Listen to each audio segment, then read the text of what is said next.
tonight really for me was an opportunity to continue to deepen the principles and the foundations around mindfulness. So initially, when I presented back in December, we actually talked about the sustained present moment awareness that comes with mindfulness, how we can bring that to ourselves without judgment. And I offered you some techniques on how to help you do that. And we explored through our senses, our breath, our body.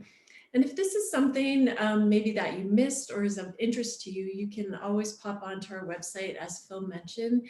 Those talks are there and you can always review if you want an experience to help you deepen that first foundation of the practice.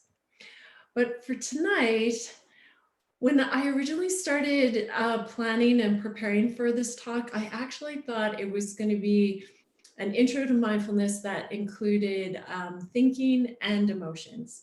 And then I quickly realized that I could probably do one whole session just on thinking and another whole session on emotions. So I split it up and just narrowed it down tonight to be the next foundation of mindfulness, which is emotions. So when we think about the practice of mindfulness, it truly is more than just sitting in a formal practice. And for me, that is where the richness of the practice really grew for me. It's about taking those skills like steadiness and awareness into our day-to-day lives. And like all good things, I have to tell you, the more you practice, the better it gets, and the more benefits you're going to notice. Like perhaps you'll notice you're more patient, maybe you're kinder, maybe you're less frustrated, maybe anger that was popping up has just simmered, that there's this natural awareness that comes up, that we are much more aware of the hook of emotions, that we can have this reactivity in our lives that we weren't aware of before. And with the power of mindfulness and that connection to the practice, we have that quieter mind and that steady heart. And really within that comes like a greater acceptance. And it's just such a gift. And I know that if I was to sit with each of you and you had to share with me why you'd like to learn more about mindfulness, you'd each have your own reasons. But my guess is that there would probably be some overlaps. And understanding how the practice can help you in the steadiness through emotions and feelings is a common one. And tonight I'll be taking you through two practices that have been really great for me and supporting me and my students and the wisdom that's been passed down from previous teachers. And you're going to learn how to build your awareness, how to recognize challenging emotions when they come up, how to be present for them, and then how to work through those emotions with compassion. And as my teacher, Jack Kornfield, loves to say and remind us, we need to embrace all that is the story of our lives. Praise and blame, gain and loss, pleasure and pain, joy and sorrow, birth and death. And all of this is the heart of the practice, the call to have open-hearted awareness to be present for our lives. And so you will teach yourself to call on the best of your wise heart and connect to that deep well of wisdom within you. So sounds good to me, sounds good to you. Okay, so where do we start? How do we tend to our inner experience? And it's not only important to pay attention to the present moment, but also how you pay attention. How do we get intimate with the things that are naturally hardwired to push away? Like when things get challenging, that's our response. It's an automatic response for us to turn away. And well, when we do start finding that compassionate response, but it can be difficult when we know that pain is there. If we turn away from it, we can't awaken compassion within us. We have to find a turning towards the pain and the challenges and the sorrows. For if we keep them at a distance, then we can't awaken passion in ourselves to help us move through the challenges of emotions. And so the first practice that I'd like to take you through tonight is to help you awaken your heart. And a great practice to do that is called loving kindness. And for some of you, you may be familiar with this already, but it's also known as metta, which is the Pali word for goodwill, for friendliness. And it's cultivating loving kindness for ourselves is that really, for me, it was just like a foundation for building compassion. Because when we can offer that loving kindness to our friends, our family, for new people we meet, to our greater humanity, and even for life itself, we're able to start to open our hearts and be able to turn that and offer that to ourselves. And I know that when I say love, I realize that word can stir a lot of responses in us. But really, when we think about loving kindness, you can almost think of it as like a warm tone of friendliness that you can have for yourself and others. So in the formal practice, you would start by thinking of a particular person, you visualize them, and then you silently repeat a series of phrases designed to create feelings of goodwill for that person. So examples of the phrases would be, may you be happy, may you be peaceful, may you be healthy, may you live with ease. And there can be some variation, but that would be more of the traditional phrases, which are very powerful. They're very simple, very straightforward, easy to remember. And those phrases are thought of as really like friendly wishes, like good intentions. And in a full practice, you would send those good wishes to yourself, to maybe a benefactor or a mentor, and you would send them to someone neutral. So maybe somebody you met on a street that you don't really have like a relationship with, but you've like crossed paths and you just want to send them some good wishes. And then you would send the loving kindness wishes to someone that you're having difficulty with.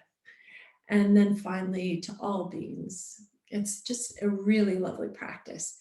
And what's great about this practice is actually been studied, and there are studies that have proven and shown us that a regular practice of loving kindness helps us become happier over time. And the more you do it, the more powerful the effects of the practice. There's a reduction in negative emotions, a reduction in anxiety, depression, and an increase in those positive emotions like happiness and joy and a sense of peace.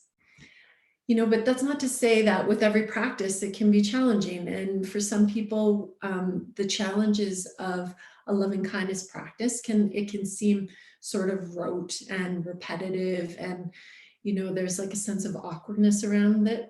And I know for me, when I first started the practice, because with the words may I felt like I was looking and asking for something, like that I was looking for something, for some greater thing to provide for me. May this come to me?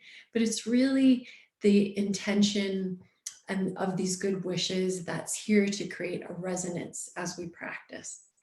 And there's a story from the Judaic tradition that reminds us that why over time the practice will work.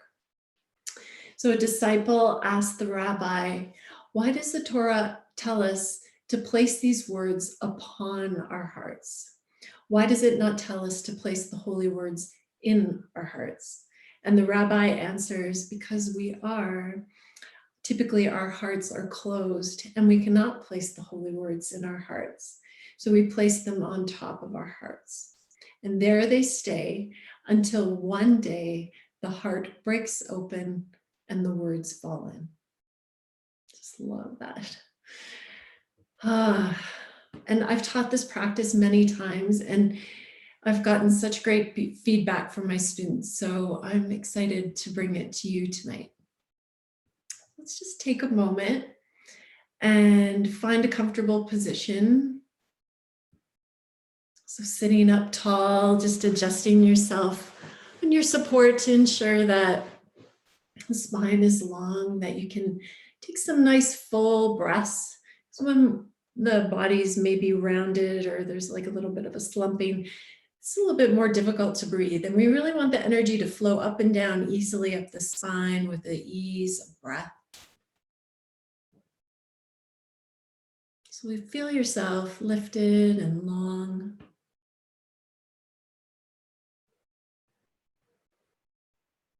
You can close your eyes if that's comfortable for you.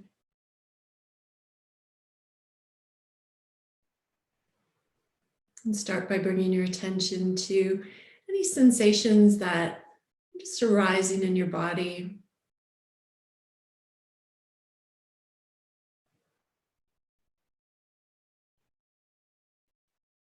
And maybe noticing where you feel warmth or sense of coolness.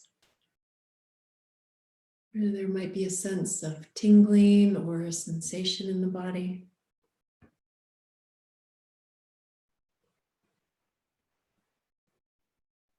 And then coming in to be conscious of your breath.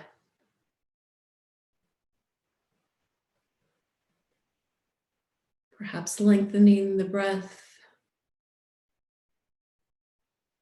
not straining or striving or reaching for the breath, but just like a gentle opening to let the lungs expand, to take in the breath,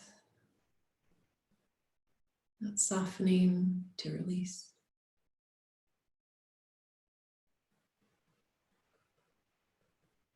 It's really letting your attention stay with that rise and fall of the breath.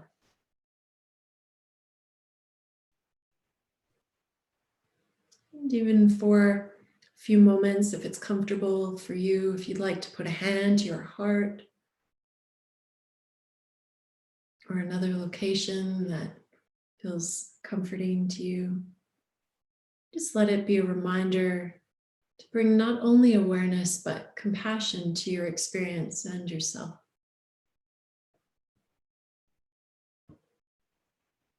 And now bring to mind a person or a living being who naturally makes you smile. Someone with who you have an easy, uncomplicated relationship. This could be a child, a friend. It just naturally brings happiness to your heart. And you could have multiple people, but for this practice, just choose one. And letting yourself feel what it's like to be in that person's presence. Allowing yourself to enjoy their good company. Just seeing a vivid image of this person in your mind's eye. Now recognize how this person wishes to be happy and free from difficulties and suffering. How this person wishes to be loved, just like you and every other living being. And we bring the phrases of loving kindness to this person, feeling the importance of your words. Just repeating them to yourself after me. May you be happy. May you be peaceful. May you be healthy. May you live with ease. And repeating those wishes again for this important person. May you be happy. May you be peaceful. May you be healthy. May you live with ease.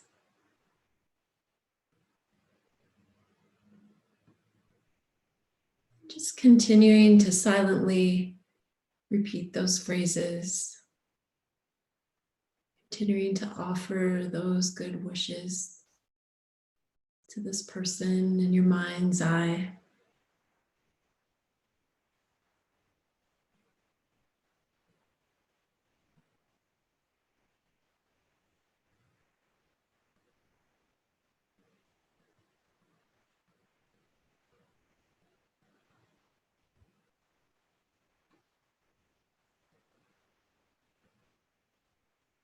May you be happy. May you be peaceful. May you be healthy. May you live with ease.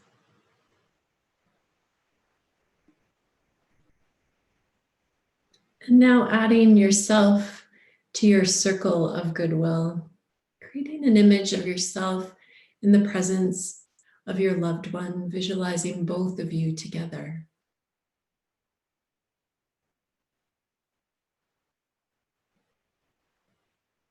And bringing those same wishes to the both of you. May you and I be happy. May you and I be peaceful. May you and I be healthy. May you and I live with ease. May you and I be happy. May you and I be peaceful. May you and I be healthy. May you and I live with ease.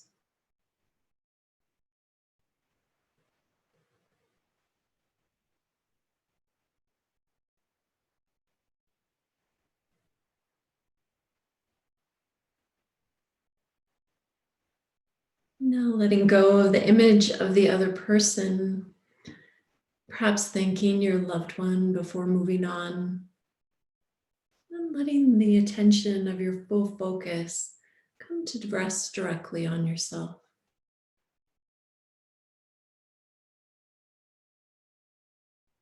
You can put your hand over your heart if that feels right for you, feeling the warmth and gentle pressure of your hand. And visualize your whole body in your mind's eye, perhaps noticing any stress or emotions that may be lingering within you, and offering yourself the phrases. May I be happy. May I be peaceful. May I be healthy. May I live with ease. May I be happy. May I be peaceful. May I live with ease.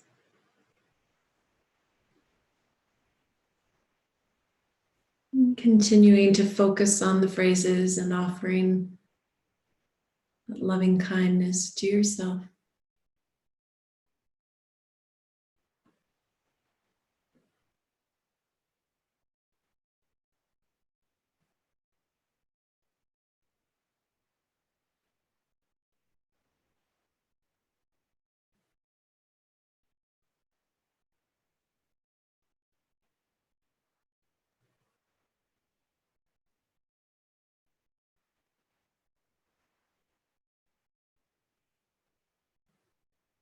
Now taking a few breaths, just resting quietly in your own body and letting go of the phrases and just accepting whatever your experience is exactly as it is.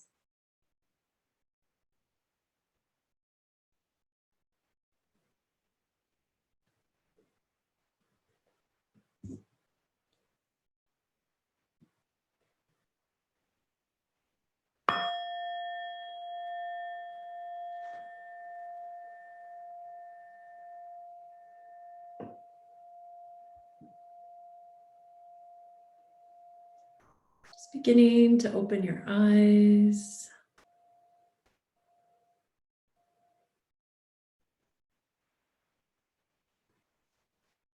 Taking in the room around you. And you might just want to move the body, even inhaling those arms up, reaching up and lowering them down. Might even feel good just to twist gently side to side. Taking some deep breaths. Sorry about my bell. It seemed a little loud. So hopefully that didn't startle you. But what did you notice during the meditation for yourself? What came up for you? Is it easier to feel loving kindness for your loved one than yourself? Or were you able to bring that to yourself tonight? And you know, it's so common for people to find that it's a lot easier to feel loving kindness, to give it away than it is to bring it to ourselves. And in this version, you know, we started offering the loving kindness to our loved one, and then we tucked ourselves in with that loved one to keep the flow of that loving kindness sharing between your loved one and yourself. So hopefully that was a good entry point for you to come in and offer those phrases to yourself. As far as the phrases go, they are the traditional practice and really can create great feelings within the heart, but there is an opportunity and there's a bit of a process that you can do to help to develop your own phrases.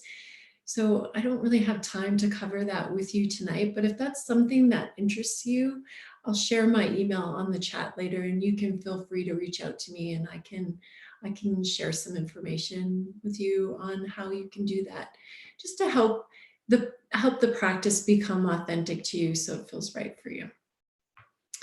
So, and again, just a reminder that as we move into the second half of the talk tonight, please don't hesitate to put any questions that you have in the chat box, and we can address them as we wrap up tonight. So I'm just going to take a quick sip of water.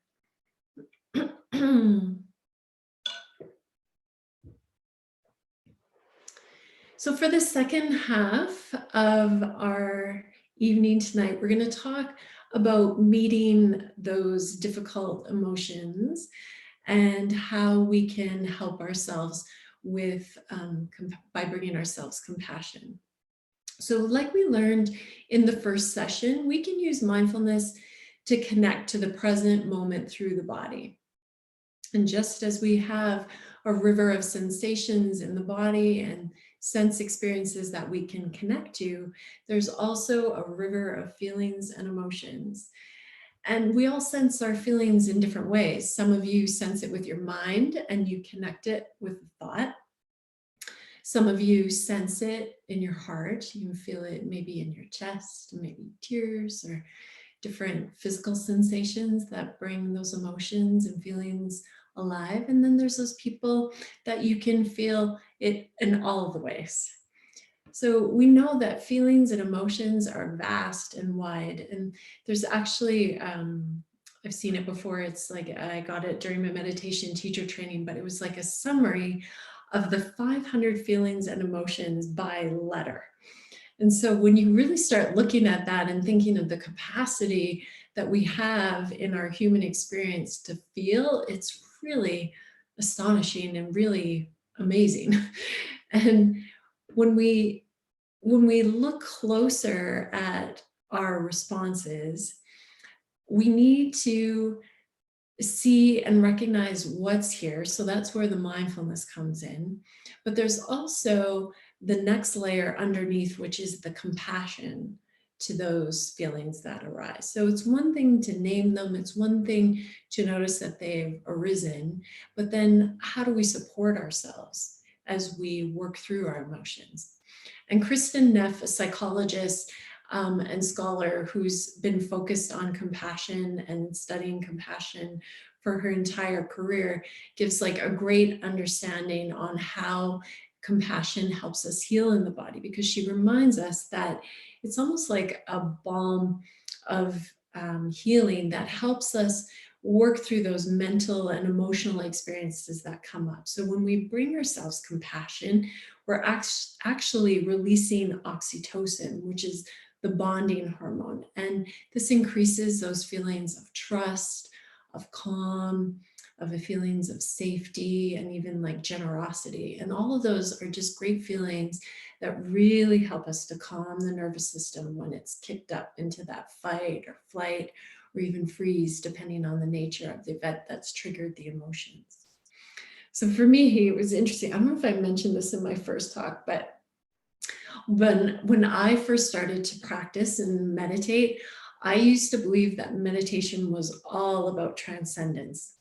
I thought for me that it was going to be about leaving it all behind, that I was going to leave the thoughts, that I was going to leave the emotions and all the pain, and that there would be this sense of just releasing and letting it all go. And when that didn't happen, I thought, well, geez, I'm failing at this terribly, kicking the judgment, kicking the shame, kicking the I'm not very good at this, because I didn't understand what a practice of mindfulness actually was, which was an awareness that it wasn't an awareness and acceptance that it wasn't actually about leaving. It wasn't about turning away from it all, which is what I originally thought that it was. And when we think about acceptance and the practice, I love these words by Maya Angelou, where she reminds us that the ache for home lives in all of us, the safe place where we can go as we are and not be questioned. The safe place of home. And we are all here living this life with all the joys, all the sorrows, the wins, the losses. And every one of us on this call has had past experiences of stress, of trauma, of heartbreak, anxiety, grief, fears. All of us share that. We all have our life stories.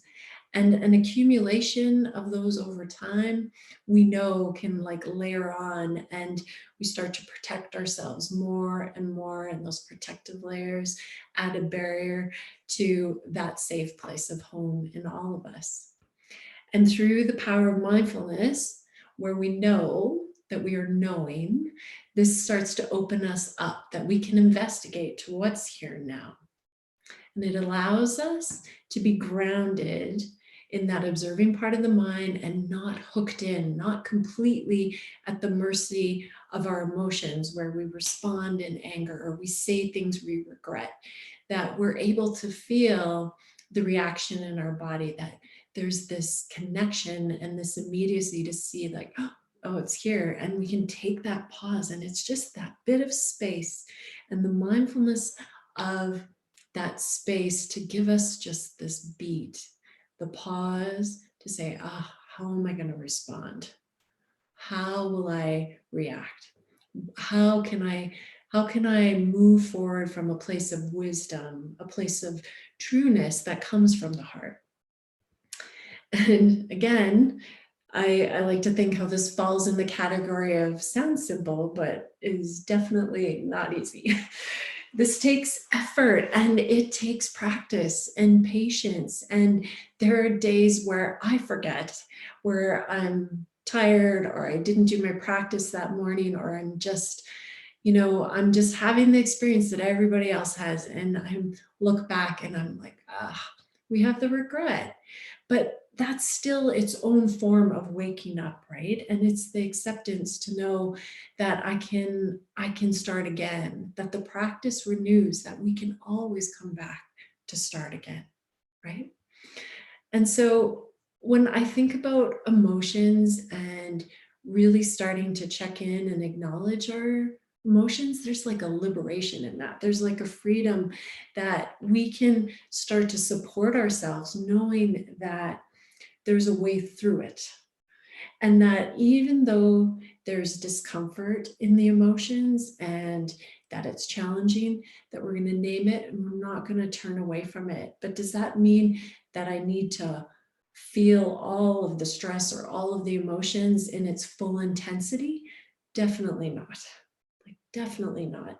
Experiencing the discomfort and acknowledging that pain and being able to take it to whatever degree that we can. It's like, that dip of the toe into the emotional pool to see, so we don't overwhelm ourselves, is how we need to move through it. It's like we control how much we can take. And when I was diagnosed with breast cancer, like Phil mentioned at the introduction at the beginning, really it was the years following my diagnosis and my surgery and the treatments that were really like the hardest and the most challenging times, because I felt like I was constantly living in continuous fear that it was gonna come back? What was that twinge? What's that pain? Like I was second guessing everything. We want to talk about mindfulness of the body. And at the time, I was just starting to build my mindfulness practice. And so the more I meditated, the more I realized how I was just living in fear, like, and it was constant fear. And so even though I could name it and be aware of it, I wasn't bringing myself the compassion and acceptance that I needed to move through it. So there was this struggle, like I had this struggle with the fear that was continuous because I couldn't find that self, that balm to give myself to acknowledge my fear and to bring that compassion. So I want to just read something to you. It's from this book by Glennon Doyle, and I read it this summer. And I don't know if any of you know of her or even have read the book. So the book is called Untamed, and it's from the chapter Deliveries. So Glennon is an activist and an author, and she fully acknowledges that she's a complete introvert, even though she is a writer and a motivational speaker. But she shares this really great section in the book about emotions. And she starts here, I'll start to read it to you. A person is ringing my doorbell. I run out of my office to find my children, also stunned and waiting for direction about how to respond to this imminent home invasion. We stare at each other, count bodies, and collectively cycle through the 5 stages of doorbell grief. Number 1, denial. This cannot be happening. All of the people allowed to be in this house are already in this house. Maybe it's the TV. Is the TV on? Number 2, anger. Who does this? What kind of boundaryless aggressor rings someone's doorbell in broad daylight? 3, bargaining. Don't move, don't breathe. Maybe they'll go away. 4, depression. Why? Why us? Why is life so hard? 5, acceptance. Damn it to hell. You, the little one, put on some pants, act normal, and go answer the door. So the door always gets answered. Is this because adulting requires door answering? Of course not. I answer the door because of the sliver of hope in my heart that if I open the door, there might be a package waiting for me. A package. When I got sober, I learned that hard feelings are doorbells that interrupt me, send me into a panic, and then leave me with an exciting package. Sobriety is a decision to stop numbing and blaming away hard feelings and start answering the door. I began allowing feelings to disturb me. This was scary because I had always assumed that my feelings were so big and powerful that they would stay with me forever and eventually kill me. But my hard feelings did not stay forever and did not kill me. Instead, they came and went, and afterward, I was left with something I didn't have before. And that something was self-knowledge. Hard feelings rang my bell and left me with a package filled with brand spanking new information about myself. This new information was always exactly what I needed to know about myself to take the next step in my life with confidence and creativity.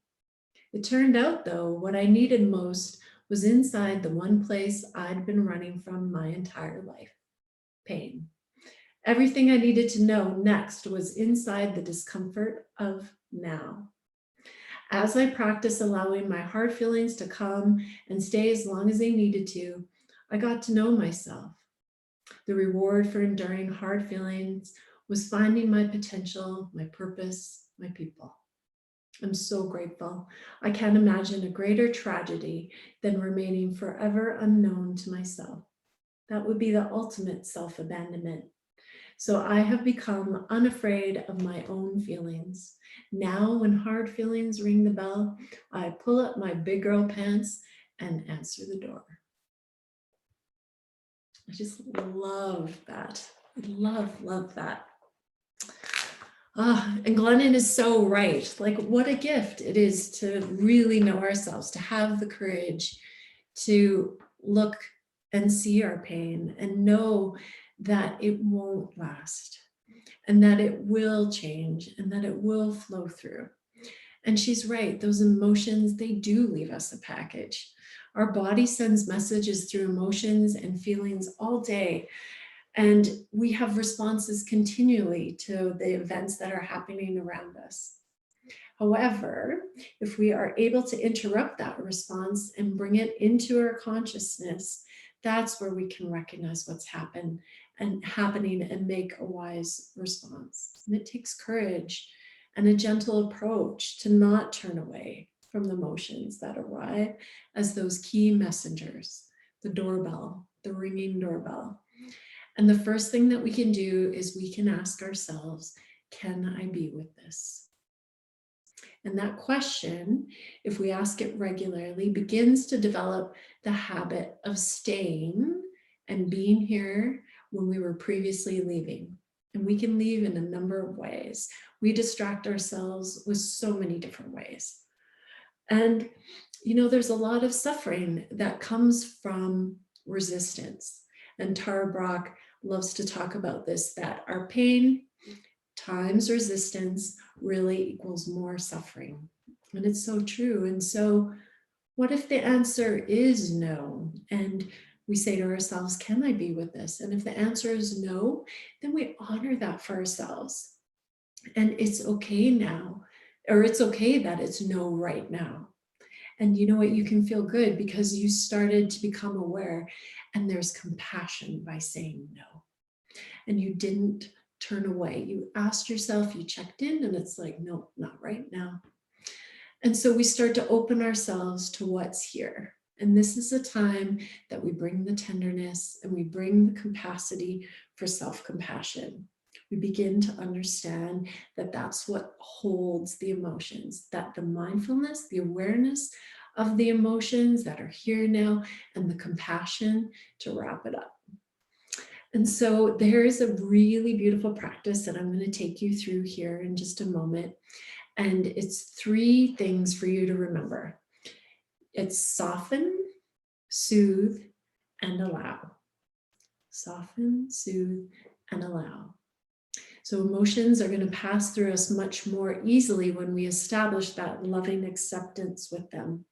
And when our awareness has that fearful quality, like I was talking about earlier with me, we're less likely to be open to our emotions, and it'll be much more difficult for us. So when we think about softening, that's where we bring ourselves the physical compassion. When we think about soothing, that's where the emotional compassion comes in. And then when we get to allowing, that's the mental compassion that we bring. So I'm going to take you through a practice right now so that you know how to bring this for yourself in the future when things are challenging or difficult.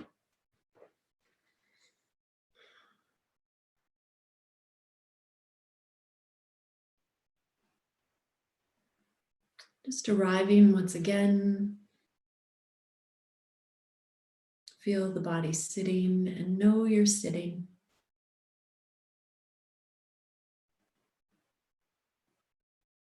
Notice the body breathing and know you're breathing.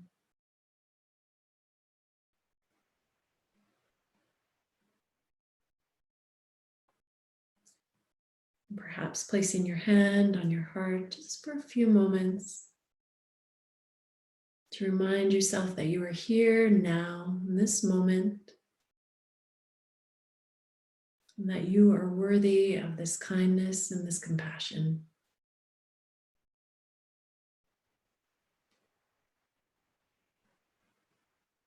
Now just take a moment to recall a mild or moderately difficult situation, perhaps that you're in right now. Maybe it's a challenge in a relationship, or maybe some stress in the workplace. Perhaps there's a loved one that's dealing with some pain. Try not to choose a really difficult situation or something that's too trivial. Just somewhere in the middle of that range. Just choosing something that creates some obvious emotions within you as you recall. Just clearly visualize the situation, what's happening. And as you recall the situation, the emotions arise within yourself, just label those emotions. It could be anger or sadness, grief, frustration, longing, fear. Just noticing what comes up.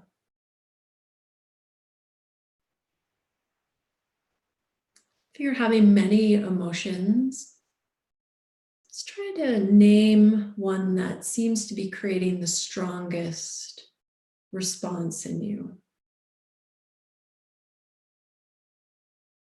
And then repeat the emotion to yourself in a gentle, understanding voice, as if you were almost validating that for a friend. Just acknowledge it by saying, that's fear, that's longing, whatever the emotion is for you.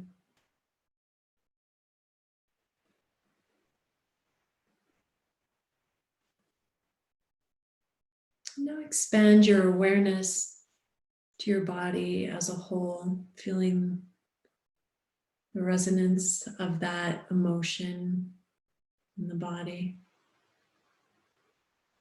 Just feeling whatever is feelable to you in this moment.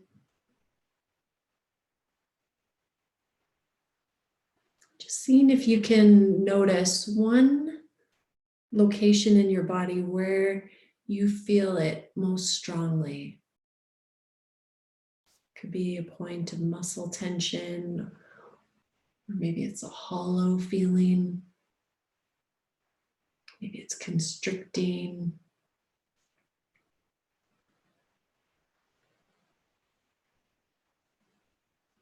And in your mind, just bringing your attention to that area in the body. And allowing your awareness to fully inhabit the sensations of that emotion in the body.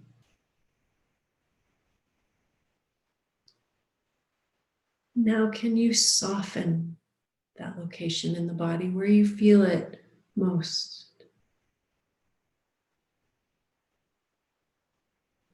Letting the muscles soften, soften.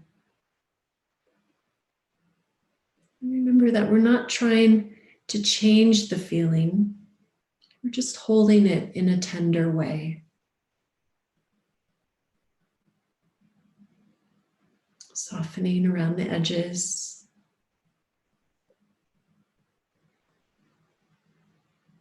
Now we can begin to soothe ourselves because of this difficult situation. Might mean that you place that hand to the body again, to the heart, or where you feel the sensation the most. Are there some comforting words that you would like to bring to yourself? Something you'd like to hear?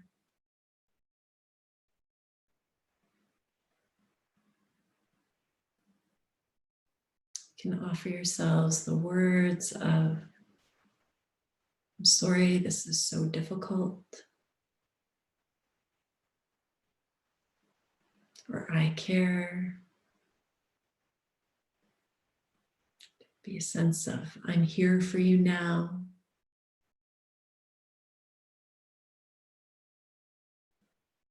Or an intention of loving kindness. Oh, may I be kind to myself.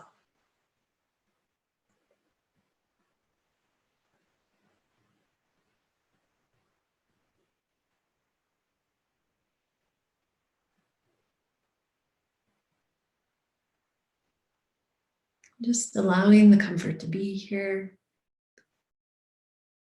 Just making room for it. Releasing the need to try and make it go away.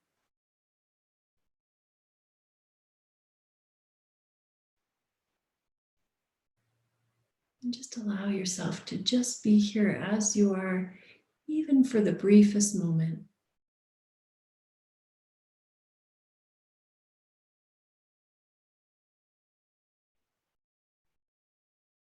Now letting go. And focus on your whole body. Becoming aware again of the body, breathing itself. Coming back to know the body is sitting.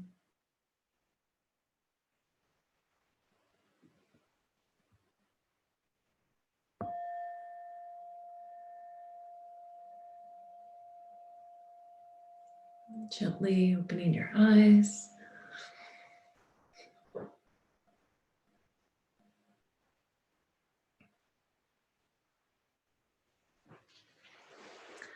And so that's the soften, soothe, and allow practice.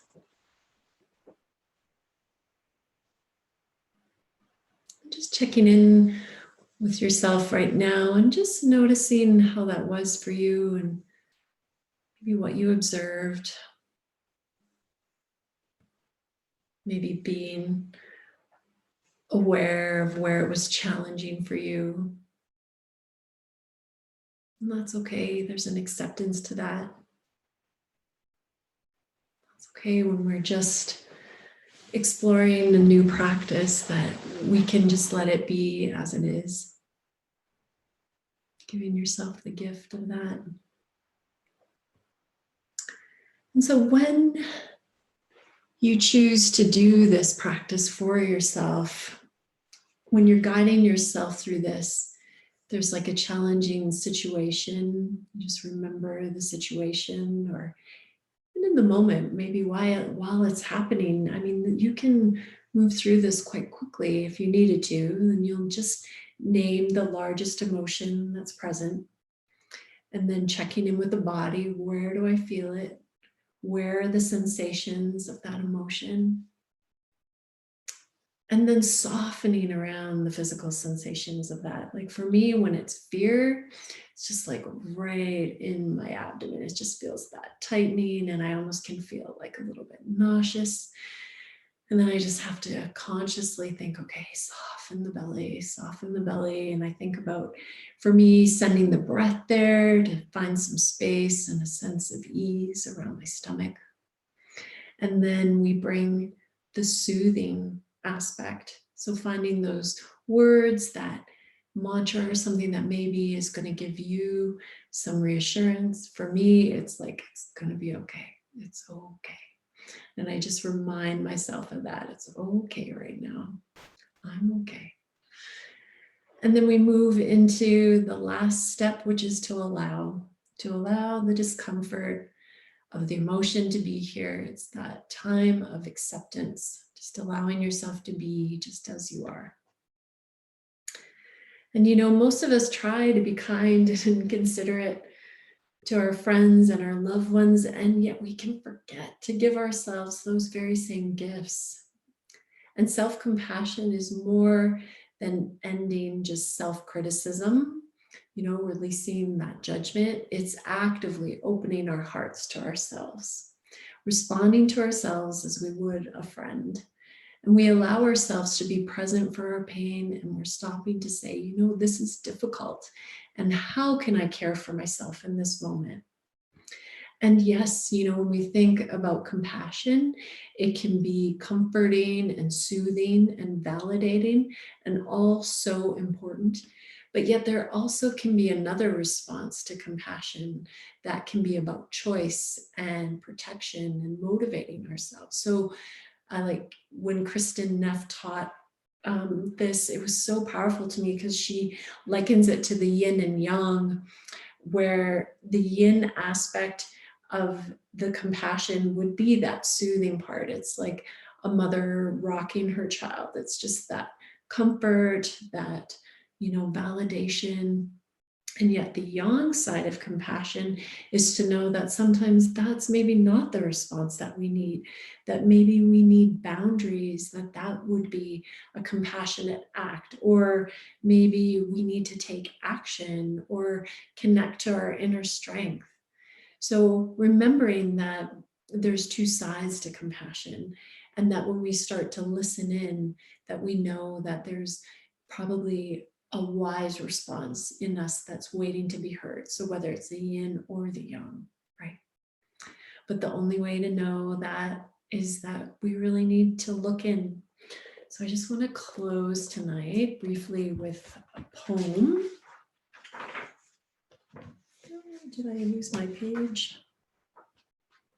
Oh, here we go. It's called Go In and In by Donna Falls. Go in and in, be the space between two cells, the vast resounding silence in which spirit dwells. Be sugar dissolving on the tongue of life. Dive in and in as deep as you can dive. Be infinite, ecstatic truth. Be love conceived and born in union. Be exactly what you seek. The beloved singing yes, tasting yes, embracing yes, until there is only essence, the all of everything expressing through you as you. Go in and turn away from nothing that you find.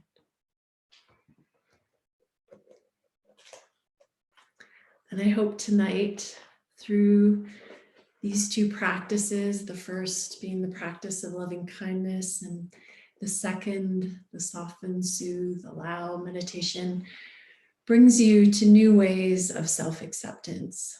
And I hope it helps you steady your heart through the gift of compassion, because truly it's my greatest wish that we can all be here fully awake for our lives. Thank you.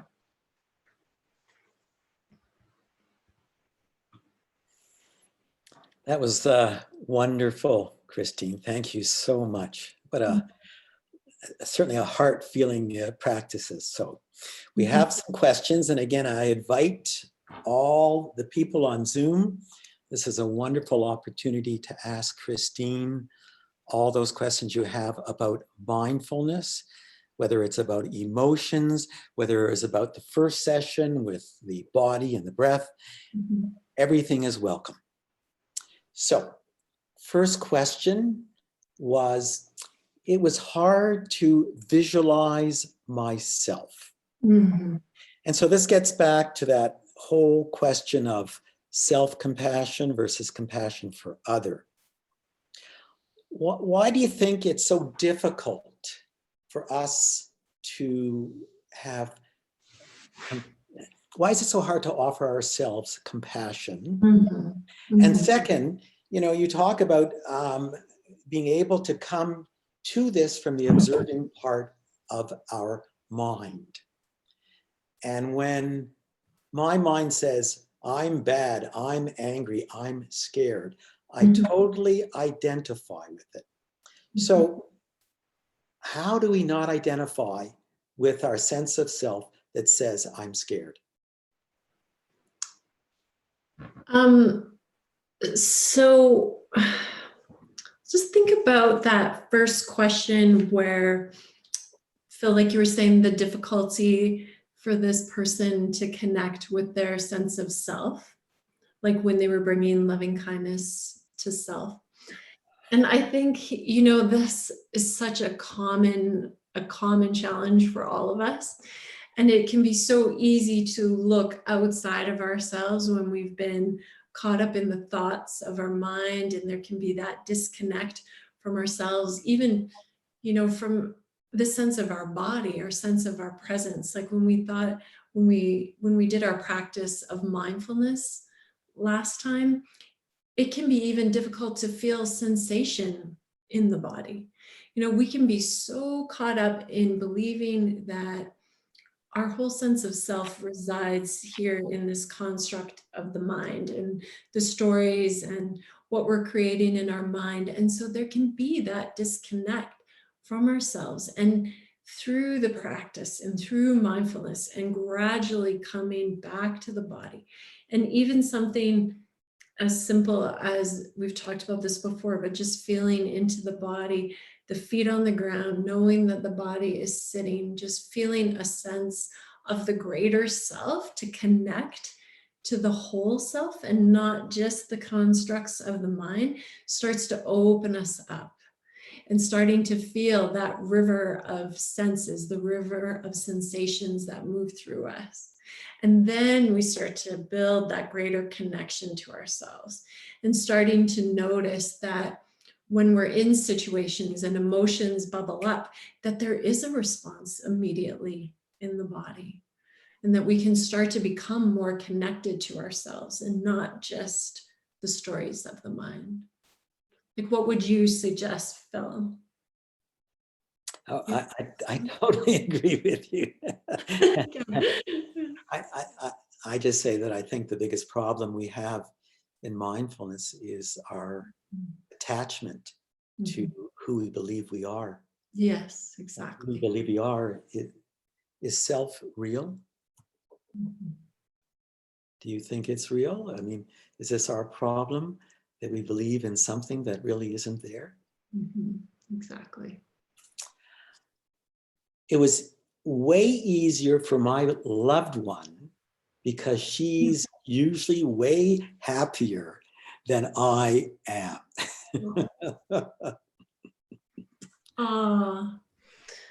And look at there, that's already the mindfulness bell rang. That's because it's like when we start to do these practices, the judgments come up because we're bringing awareness to the practice and we're focusing on sending these phrases. And then it's like the mind gets more involved. And because we're becoming more mindful, we start to become aware of the thoughts, and it can start to feel like they're amping up, that there's more of them, when that might not actually even be the case. So it's just interesting to see how those judgments come back on ourselves, how we start to compare ourselves, that comparing mind or that inner critic, it starts to really get loud because we're bringing mindfulness and we're starting to become aware. And the greatest gift of this is the more we do it, the more we do it, the more we can bring compassion to ourselves, and we can bring compassion to our judging mind, our judging self, and finding space with that. But it's truly a practice of time and patience. And can you comment on your meta practice now that you've mentioned practice? What would you advise people in terms of doing a formal practice? How often? How long? When it comes to loving kindness, like you experienced tonight's practice where I turned it out to offer it to someone that we love, and then like I said, to tuck ourselves in, and then maybe offer to both of us. And you can keep it simple, that this is a practice and it can be gradual. So if this is new to you and you haven't done this practice, then I would suggest just start there. And then maybe you could lengthen the practice, bringing in yourself as well. And then over time, as you start to build your capacity for the practice, you can start to bring in more. Like I mentioned, you can bring in a mentor, you can bring in somebody neutral that you would just like to share those wishes of loving kindness. And then that's where we really start to grow our practice, by bringing loving kindness to someone where we have a difficult relationship. So that's where things get interesting and challenging in the practice, but it can be good to build up that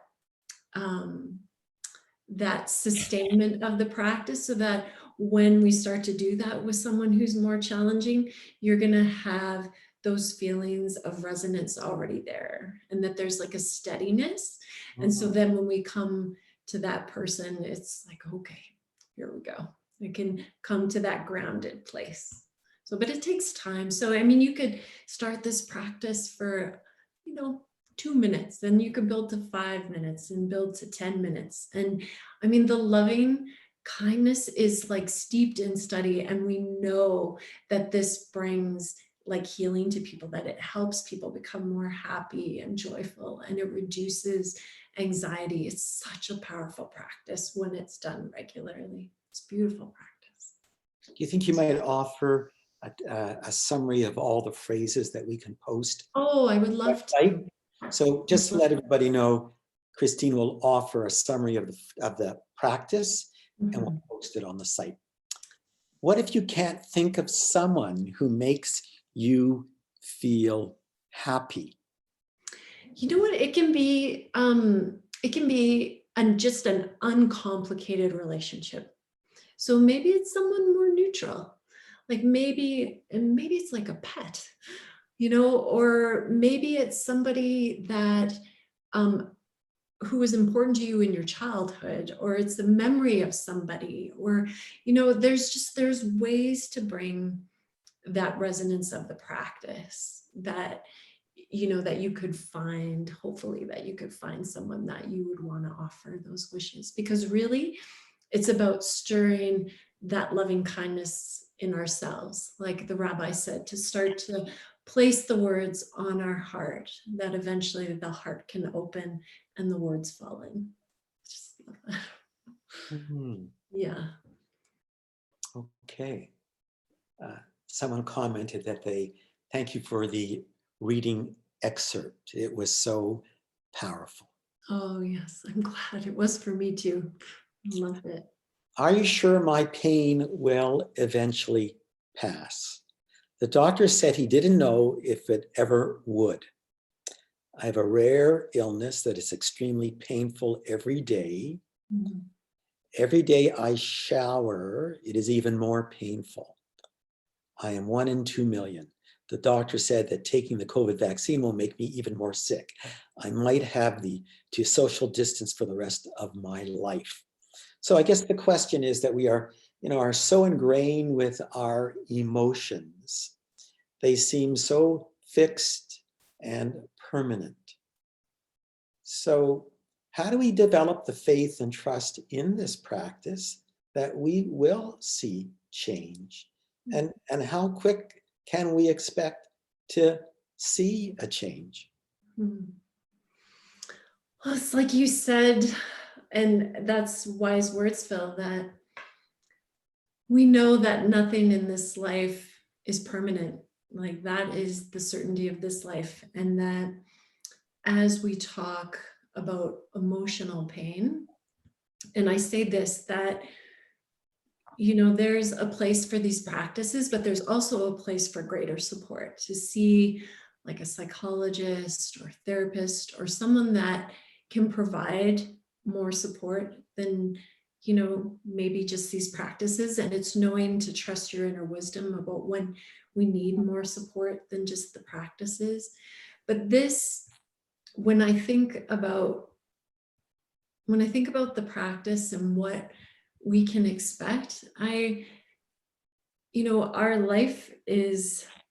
our life continues with the 10,000 sorrows and 10,000 joys.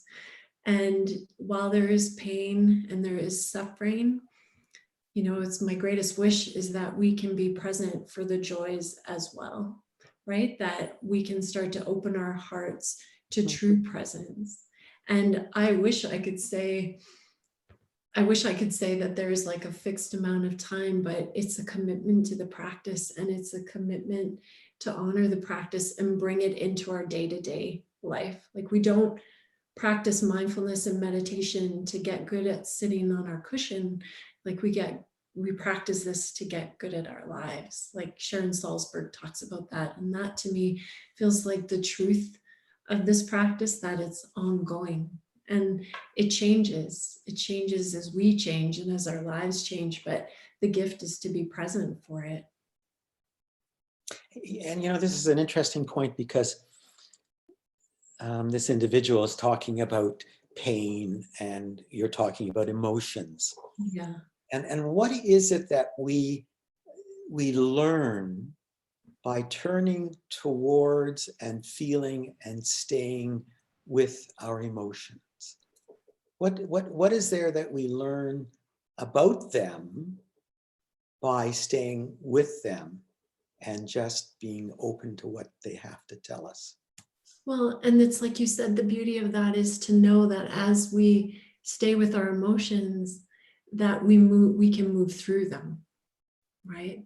That truly is the gift of the journey of the ebb and flow of the emotion, to know that like we can move through it. That the more that I've practiced this, and as the challenges have, like the grief that is continued, to present in my life, like this practice has really shown me how to turn in and not turn away. Because what I was talking about, when I'm resisting, it feels like my suffering is greater and longer, versus when I'm able to truly turn into my emotions and feel the acceptance of them and know that they're here and feel them to whatever degree that I can.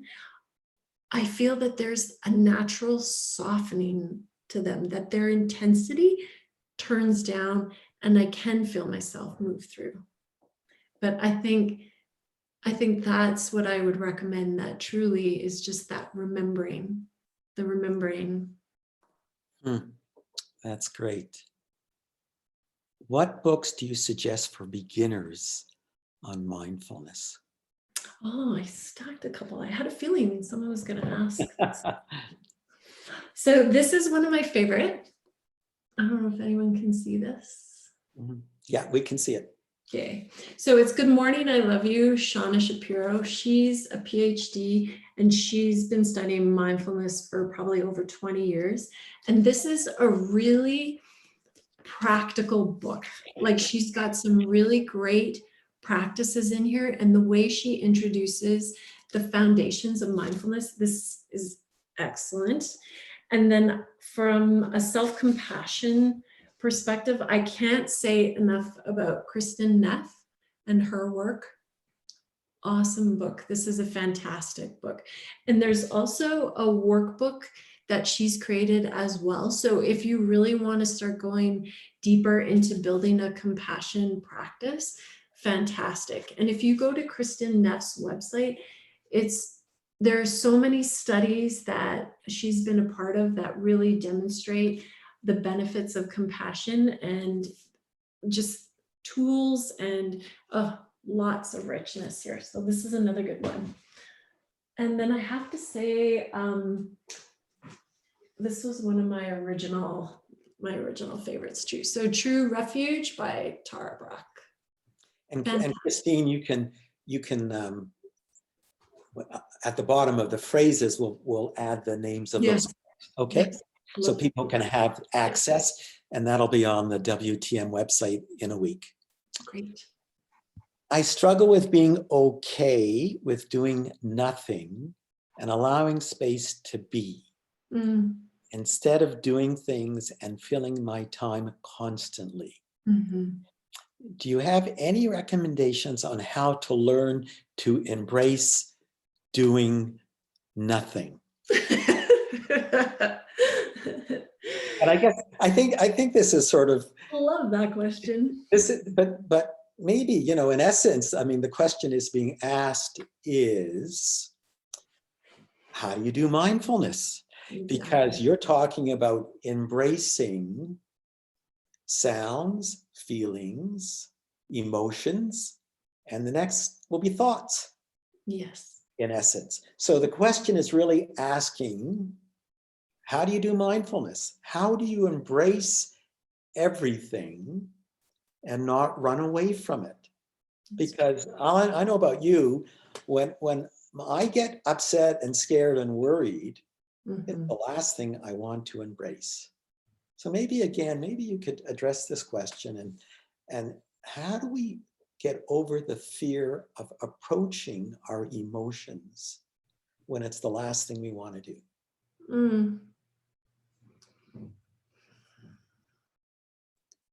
How do we get over it? Or work through it, or adapt to it, or cope, whatever term, but how do we get to the point of moving from the fear to the engagement or embracing? I would say that truly the greatest way to build the practice, and when you think of how mindfulness and compassion go hand in hand, I think being able to sit and practice for 5 minutes every day, to sit, to practice, to follow your breath, to listen to sound, to just feel sensation in the body, is really the entry point to awareness. And when we start to build that skill, when you start to understand how to build mindfulness, like through the power of awareness, and then you start to just naturally take it with you off the cushion. Like when you're not sitting in those 5 minutes, all of a sudden you're in a challenging discussion, or you're having a response to something, or there's fear, or there's worry. And all of a sudden you're going to notice, oh, hey, this is what I'm feeling. And it's retraining the mind to that level of awareness that you know where to look. And then suddenly it's like those moments of doing nothing turn into something. And then there's another moment in there where you can also do nothing, in that, what I love to call that sacred pause, where we feel hooked. It's happened. I'm hooked. There's been a reaction, and I could get angry, or I could say something. And yet I'm going to pause. And how do I respond? And so to me, when we're just starting to accept doing nothing, it may seem like nothing, but it is something. Like you are rewiring your brain for awareness and for moving consciously through your life. Like you will have woken up, and what a gift to come from doing nothing. Thank you. How do you show yourself compassion when you screwed up so bad that you hurt millions of people without knowing until it was too late? I still feel so horrible about what I did in December 2019. So how do we let go of our memories of, it's interesting, we live our lives either in the memory of what we did, or we are rehearsing catastrophes that haven't happened. How do you, again, this comes back to the whole question again of self-compassion, isn't it? Is really what this person is asking. Well, and that can happen because, we're getting down into the muddy waters, it's like we're stirring the pot, and, maybe even like in the practice, like soften, soothe, allow, and we're starting to see where maybe shame comes up. And that's common. Like that's so common, because the things that we've turned away from for years and years suddenly are coming up, right? We're sitting and maybe memories come up because we're starting to clear the space. We're starting to get more clarity. And so truly, it's like to be able to feel and see, okay, well, here we are, the shame is here. And so where do I feel the shame in my body? And how can I bring myself a sense of softening? How can I just give myself just that bit of compassion, that bit of self-forgiveness, to whatever degree we can, whatever capacity we have to bring that to ourselves, to allow ourselves to be with that, is where it will start. And that can only happen over time, because to think, if there was something that we need to forgive ourselves for, it will be a gradual process. And it's not one of those things that we wish that we could just turn on and release, but there will be a deepening that takes place over time. And it can only happen over time with patience and with the practice, and just slowly teaching ourselves to bring ourselves compassion. Because as we've realized, like, compassion is probably one of the hardest things to bring to ourselves. Like, we know that it's not easy to give that to ourselves. We can give it away so easily to all the people we love, but truly to bring it to ourselves when we are such a culture of chin up, let's go. You know, we've got that yang energy, that do. And so how do we bring that tender side? It takes practice. It takes a lot of practice. So go easy with yourself. Go easy. Thank you. Someone mentioned a book. We'll add it in the list called Mindfulness in Plain English. Oh, that's excellent too. Bhante Gunaratana. Yes, I've got that one here too. And someone said, could you put up the list of emotions? And we'll add that. The Loving Kindness book by Sharon Salzberg too. Great. Have a great list for us. I'm a reader. For physical pain, someone says focus more on the parts of your body that doesn't hurt and visualize the parts that hurts as sensations, making sure that more of your focus as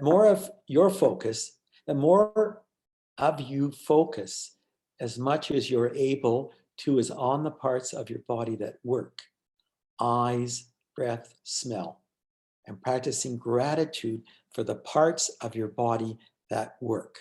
So it sounds like, can we, in some way, we feel our pain in our body, and then can we balance it with coming to parts of the body that aren't feeling that? So again, Peter Levine talks about what's called penduluming, pain, not pain. Can you comment on how you can use parts of your body that aren't in pain to support resting in the pain? One great practice that I love to do is to use the senses. So if you were to close your eyes, and even just right now, if you just close your eyes and come to the sense of hearing. So aware of the energy of your ears. And then just feel into the peaceful ease of the sounds, peaceful ease of hearing.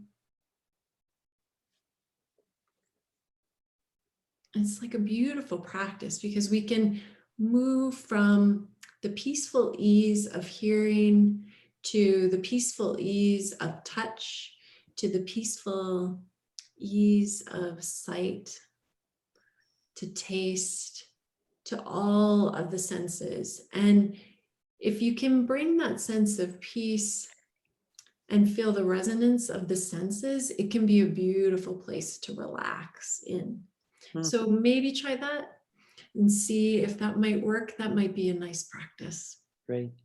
We have two last questions, and then that will be it. I attended the session in December. Phil mentioned the phrase witnessing awareness. There was a light bulb moment for me. Like Christine mentioned tonight, mindfulness isn't about transcendence and ignoring emotions, but sitting with them.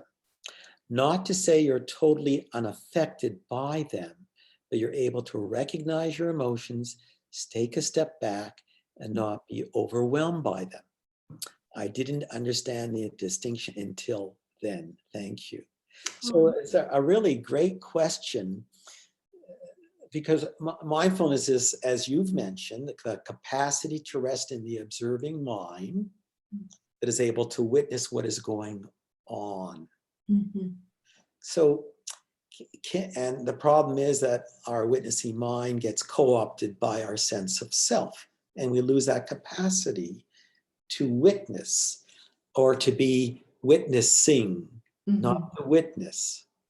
Can you mention, or just briefly talk, it's a big topic and a little bit of time, but can you just mention now, how do we practice the capacity to be witnessing of our experience rather than being the one who is having the experience? So, Phil, I'm looking at the time, but it's the energy to know we are knowing, right? So when we begin to practice and when we're able to connect, to know that feeling that we are knowing, to feel that, to know we are thinking, and to know the experience that we're having, it's like that's the connection where we can start to feel that connection to the person or to the witness, right? So it's too bad, but I'm sad that people weren't able, well, maybe hopefully they'll see your upcoming talk, Phil, because your last talk, you spoke a lot about self. So as we move forward, and I don't want to take up much more time, but as you move forward in your practice, it's that feeling of letting our thoughts run. But then when we know that we're having thoughts and we bring that witness in, that we can interrupt the thoughts, that we can bring the mindfulness, right? So that's where the true bell rings and we're able to awaken from the trance of where we believe we are just the running dialogue of our mind, and that we can actually interrupt. So that to me, oh, the day that I really understood that, like what this person is sharing is just transformative, like for your practice and how you move through life. Like it is such a gift to really recognize that. Mhm. Wonderful. Our last question of the evening. Sometimes we need to learn to accept changing from the doing mode to the being mode. Mm-hmm. What does doing, what does being mean? And is it, you often read about this, we should be being, mindfulness is all about being, not doing. But so what is the distinction? And in reality, is there really a preference for one over the other? Yeah, that's what I was just going to say. Part of me there feels like in mindfulness, in the beginning, there is a sense of doing. There can be a consciousness that we bring, like an intention, like a doing. And even when we think, like I mentioned earlier about compassion, the yin and yang of that, there is a conscious effort to make a decision on how we bring a sense of allowing. That's like a mental compassion. And there is a doing aspect to that, versus, I mean, this is a greater conversation when it comes to being that we could spend a whole other day or a whole other evening on. But when we come into being, to be able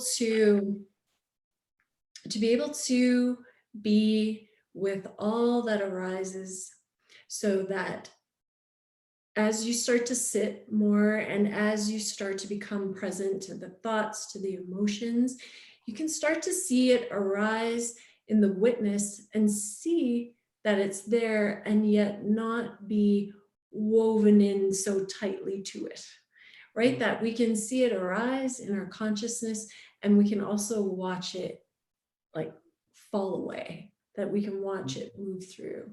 And so there's the being aspect of that, but I also still love the doing aspect of our compassion and what we bring to ourselves. So there is, not to complicate things at this point of the evening, but it's all woven together, though it's definitely woven together. Right. Well, all I can say was wonderful being with what you were doing tonight. Thank you. You too. Christine, we've come to the end of our evening. Would you like to make any closing statements or to give some take-home messages for people to leave this evening with? I think my greatest wish, like I said, I really hope that you will give yourself the time to practice the loving kindness phrases. And like I mentioned, I can share with you some ways to develop ones that might be more meaningful to you. But I really hope you'll try the loving kindness practice and see how it resonates for you and how the words land in your heart. And I also hope that some of you will see some value in the soften and the soothe and the allow. I just think that is such a powerful practice. If you can remember that, just those 3 words, that soften, soothe, allow. And it's just, I think it can be life-changing, truly. Well, Christine, I want to thank you. This was a wonderful evening, and we've learned a lot, and 2 very effective practices that people can come home, and a wonderful discussion about multiple other topics. So I think on behalf of everyone who has joined us tonight, thank you so much for your wonderful presentation. My pleasure. The talk will be posted on the WTM website, and summaries as outlined. Christine will also provide that for you. Again, I'd like to thank the Calgary Public Library for this wonderful opportunity for Wellness Through Mindfulness to work with it. Please check our website for further events. And in particular, I like to just again mention our one-day retreat on January 30th. That will be a wonderful opportunity to deepen your practice and have the expertise of people who have already presented, Leslie Ellistad, Christine Francoeur, Alan Donsky, and myself. So with that, I'd like to thank you all. All have a good evening doing and being.